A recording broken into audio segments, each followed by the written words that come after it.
So the team over at Veehoo sent over this dog bed for me to share with you guys. So let's get it together and see what we think. These are all the pieces. You've got the hammock to the bed. Over here you have the charger that goes around the sides and the back.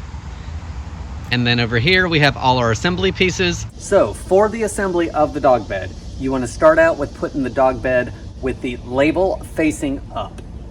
Once you do that, there are 3 pockets on one short side and 2 long sides, as well as a side with a Velcro piece. You want to take your 2 shorter poles and put them on each end, one being through the pocket. The longer poles both go on either long end. For the back of the bed, it is 1 long pole and 2 with a curve at each end, as well as 2 corner pieces. The back pole is thinner than your long pieces for the bed itself. So you want to lay everything out. You want to put your feet on the bed using the corners provided. And then once you get everything tight and together, you can secure that piece of Velcro.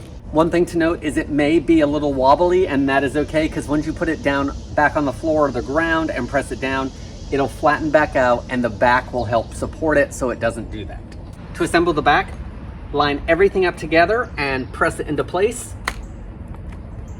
Now, take your Velcro sides, put it over the rail, and then Velcro it down to the back side.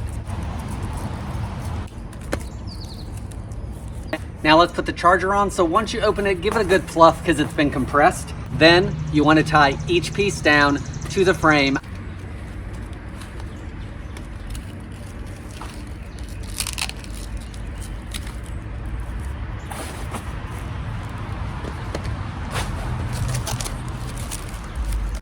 Guys, I hope this helps you decide on if this is a good product for you.